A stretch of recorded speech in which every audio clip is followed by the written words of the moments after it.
Hello students, myself Ramanand Kuldeep, Associate Professor, सम्राट पृथ्वीराज चौहान राजकीय महाविद्यालय Ajmer. Philosophy subject BA part third year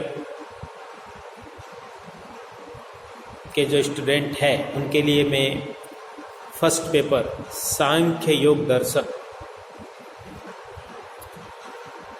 पर अपने विचार वीडियो के माध्यम से प्रसारित कर रहा था। आज एक और वीडियो लेकर मैं आप लोगों के लिए उपस्थित हुआ हूँ और आज का जो हमारा टॉपिक है वो है सांख्य दर्शन में प्रकृति का स्वरूप।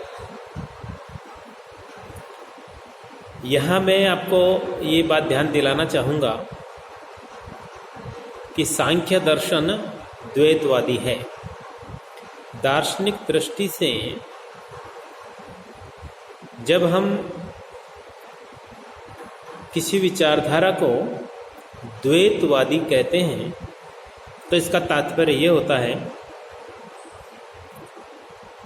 कि सांख्य दर्शन को जब द्वैतवादी कहा तो तात्पर्य यह है कि सृष्टि के मूल तत्व के रूप में इस दर्शन में दो तत्वों को मान्यता दी गई और दोनों तत्व स्वरूप से भिन्न है और एक दूसरे से स्वतंत्र। तो तत्वमीमांसीय दृष्टि से दो तत्वों की सत्ता स्वीकार करना और दोनों तत्वों को एक दूसरे से भिन्न मानना, ऐसा यदि कोई दर्शन करता है तो उस दर्शन को हम द्वैतवादी दर्शन कहते हैं। और इसी दृष्टि से सांख्य दर्शन द्वैतवादी दर्शन है, क्योंकि सांख्य दर्शन में दो मूल तत्व माने गए, एक है प्रकृति और दूसरा है पुरुष। मैंने जैसा कि इस वीडियो के प्रारंभ में ही आपसे आग्रह किया कि आज हम सांख्य द्वारा प्रतिपादित एक मूल तत्व यानी प्रकृति के स्वरूप पर बात करेंगे। ये बात मेरे ख्याल से क्लियर हो चुकी है कि सांख्य दर्शन दो मूल तत्व मानता है और दोनों को एक दूसरे से स्वतंत्र भी मानता है, स्वरूप से भिन्न भी मानता है। तो देखना ये है कि सांख्य द्वारा स्वीकृत और प्रतिपादित जो दो मूल तत्व हैं जिनसे संपूर्ण सृष्टि की उत्पत्ति होती है, उनका स्वरूप क्या है। तो सर्वप्रथम हम लेते हैं प्रकृति। प्रकृति को सांख्य दर्शन में प्रधान और अव्यक्त भी कहा गया। प्रधान इसलिए क्योंकि यह प्रकृति सांख्य के अनुसार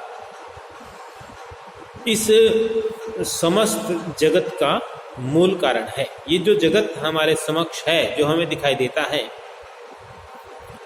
इस समस्त जगत का मूल कारण है ये प्रकृति। और इसकी विशिष्टताओं में इसको अजा कहा गया है, अर्थात यह प्रकृति स्वयं तो अजा है परंतु समस्त जगत को उत्पन्न करती है।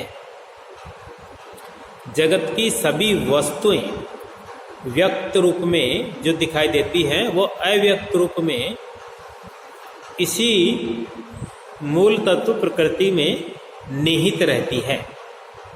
और इससे पूर्व जो हमने टॉपिक पढ़ा था सत्कार्यवाद, उसमें भी यही समझाने का प्रयास किया गया था कि कार्य अर्थात ये संपूर्ण सृष्टि रूपी जो जगत है ये उत्पन्न होने से पूर्व अपने कारण यानी प्रकृति में अव्यक्त रूप से विद्यमान रहता है।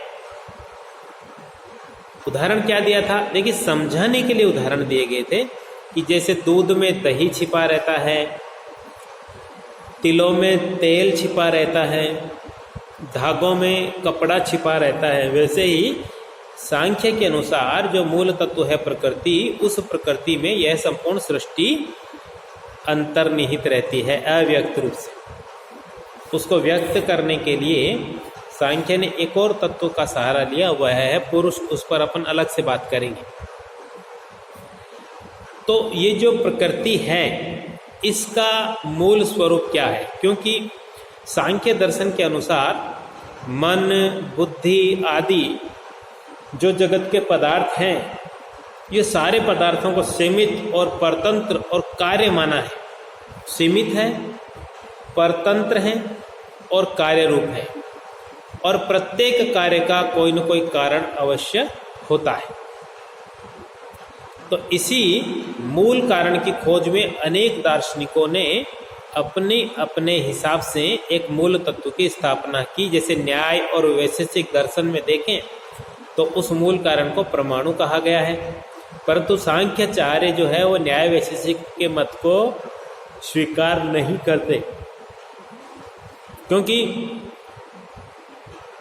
जो परमाणु हैं जिस रूप में न्याय वैशेषिक दर्शन में स्वीकार किए गए, वो परमाणु स्वरूप से भौतिक हैं, और भौतिक होने के कारण सांख्य में जिन तत्वों की चर्चा आगे चलकर की गई है, मन, बुद्धि, अहंकार, तो इनकी उत्पत्ति उससे संभव नहीं है, क्योंकि ये सूक्ष्म तत्व हैं। मन, बुद्धि, इंद्रियां, अहंकार आदि इन सूक्ष्म तत्वों की उत्पत्ति परमाणु रूपी स्थूल महाभूतों से या स्थूल पदार्थों से या जड़ पदार्थों से नहीं हो सकती। इसलिए सांख्य दार्शनिक ने इन तत्वों की उत्पत्ति के लिए एक सूक्ष्म तत्व की आवश्यकता महसूस की और उसे प्रकृति कहा। अब ये जो प्रकृति नामक मूल तत्व सांख्य में स्वीकार किया गया, इसके स्वरूप को समझने के लिए हम किन किन चीजों पर बात कर सकते हैं? तो नंबर 1, सांख्य में इस प्रकृति को त्रिगुणात्मक कहा गया। बार बार ये बात आएगी हमारी संपूर्ण सांख्य दर्शन की चर्चा में। ये त्रिगुणात्मिका है, सत, रज, तम। ये 3 गुण हैं जो प्रकृति के घटक हैं। घटक का अर्थ है कि प्रकृति इन 3 तत्वों से मिलकर बनी है। यहाँ एक छोटा सा एक स्पष्टीकरण देना आवश्यक है, और वो ये कि सांख्य दर्शन में सत, रज और तम, इनके लिए गुण शब्द का प्रयोग किया गया, इसीलिए प्रकृति को त्रिगुणात्मक कहते हैं।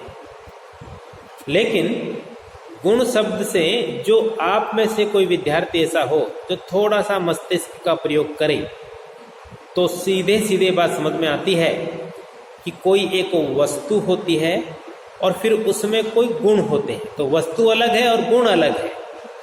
यद्यपि गुण वस्तु पर ही आश्रित हैं, लेकिन वस्तु से भिन्न कोई चीज होती है गुण। परंतु सांख्य में जब प्रकृति को त्रिगुणात्मक कहा गया तो यहाँ ये तात्पर्य नहीं है। इसीलिए हम बार बार इस शब्द पर जोर देते हैं कि सत, रज और तम ये 3 गुण नहीं, बल्कि प्रकृति के 3 घटक भूत तत्व हैं। इन तीनों की साम्य अवस्था का नाम ही प्रकृति में है, और जो मूल स्वरूप में प्रकृति रहती है, तो ये तीनों प्रकृति में समानुपातिक स्थिति में रहते हैं। समानुपातिक, बराबर स्थिति में रहते हैं। तो जिस प्रकार शरीर को स्वस्थ रखने के लिए वात, पित्त और कफ, श्लेष्मा, कफ को श्लेष्मा भी कहा गया है, इसकी समान अनुपातिक स्थिति की अपेक्षा होती है, आवश्यकता होती है, उसी प्रकार प्रकृति को भी अपने स्वरूप में रहने के लिए 3 गुणों की समानुपातिक स्थिति की अपेक्षा रहती है। तो यहाँ एक बात और समझनी है कि सांख्य जिस प्रकृति के स्वरूप की बात कर रहा है, उसकी 2 अवस्थाएं हैं, एक है अव्यक्त अवस्था और एक है व्यक्त अवस्था।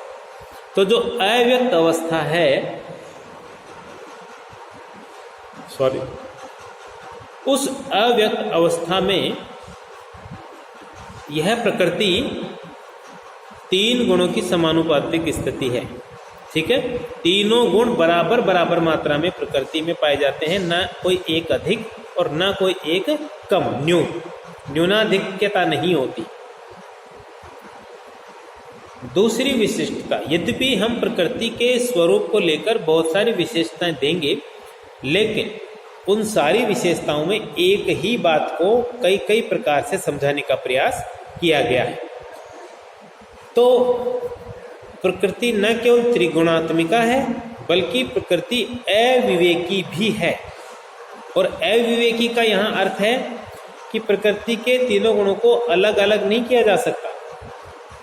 चाहे प्रकृति, अभी ऊपर में बात कर रहा था कि प्रकृति की दो अवस्थाएं होती है, अव्यक्त और व्यक्त। तो अव्यक्त अवस्था तो उसकी मूल अवस्था है और व्यक्त अवस्था में वो अपने आप को प्रकट करती है। तो ध्यान देने की बात यह है कि इन दोनों ही अवस्थाओं में, चाहे अव्यक्त अवस्था हो चाहे व्यक्त अवस्था हो, दोनों ही अवस्थाओं में प्रकृति अविवेकी है। अर्थात प्रकृति के जो तीन गुण हैं, सत्व, रज और तम, उन तीनों गुणों को, यद्यपि मैं बार बार गुण शब्द का प्रयोग कर रहा हूं क्योंकि सांख्य में किया गया, लेकिन मैंने बार बार आग्रह किया कि ये गुण ना होकर तीन प्रकृति के तत्व हैं। मैं फिर एक बार समझा रहा हूं कि ये तत्व कैसे हैं। जैसे मैं उदाहरण जो दिया करता हूं वो ये है, जैसे लड्डू की बात करें, आपसे पूछा जाए कि लड्डू क्या होता है, तो आप यही कहेंगे कि उसमें बेसन होता है, उसमें घी होता है, उसमें चीनी होती है। तीन चीजें हैं, उनको एक विशेष आकार दे दिया गया तो इन तीनों से मिलकर बनता है लड्डू। इसी तरह एक प्रकृति क्या है, तो सत्व, रज, तम, ये तीन चीजें हैं जो मिलकर प्रकृति बनाते हैं। और ये तीनों समान स्थिति में रहते हैं तो प्रकृति अव्यक्त होती है, और ये असमान स्थिति में होते हैं तो प्रकृति व्यक्त हो जाती है। लेकिन दोनों ही अवस्थाओं में, अव्यक्त और व्यक्त, प्रकृति को अविवेकी कहा गया। इसका अर्थ मैं फिर कह रहा हूं, अभी स्पष्ट नहीं हुआ। यह है कि तीनों तत्वों को, गुणों को दोनों ही अवस्थाओं में, अव्यक्त और व्यक्त में कभी भी अलग अलग नहीं किया जा सकता, तीनों रहेंगे साथ ही। इसीलिए प्रकृति को अविवेकी कहा गया है। प्रकृति को विषय भी कहा जाता है। विषय का मतलब है, जैसे एक होता है विषयी, ज्ञाता, और एक होता है विषय यानी ज्ञेय। तो प्रकृति ज्ञेय है, विषय है, और पुरुष ज्ञाता है, जानने वाला। ठीक है। प्रकृति को सामान्य भी कहा गया। सामान्य का अर्थ यह है कि सांख्य में यद्यपि एक थोड़ा मस्तिष्क को उलझा देने वाला बिंदु है, लेकिन फिर भी यहाँ बात करनी पड़ेगी कि सांख्य में दो मूल तत्व मानेंगे, एक प्रकृति, एक पुरुष। तो यथार्थ तो यही है कि प्रकृति भी एक है, पुरुष भी एक है। पुरुष का अर्थ यहाँ क्या है, पुरुष का अर्थ यहाँ आत्मा है। प्रकृति का अर्थ क्या है, प्रकृति का अर्थ यहाँ जड़ तत्व से है। ठीक है। लेकिन जब प्रकृति को सामान्य कहते हैं तो फिर सांख्य दर्शन में पुरुष अनेक माने जाते हैं, आत्माएं अनेक मानी जाती हैं। और चूंकि प्रकृति को विषय कहा है, ज्ञान का विषय, तो ऐसी स्थिति में प्रकृति ज्ञान का विषय होती है तब जब वो अनेक सामान्य जब कहते हैं तो वो अनेक पुरुषों के ज्ञान का विषय हो। केवल एक पुरुष के ज्ञान का विषय होगा तो प्रकृति को सामान्य नहीं कहेंगे। तो इसलिए सामान्य कहा गया कि प्रकृति सभी पुरुषों के ज्ञान का विषय है। चलिए, अभी मैंने थोड़ा वो समझाने का प्रयास किया, आज इतना ही पर्याप्त है। अगले इस चर्चा को, प्रकृति के स्वरूप और फिर इसमें जोड़ेंगे अस्तित्व, इस चर्चा को अगले वीडियोज में आगे बढ़ाएंगे। तब तक जय हिंद, जय भारत।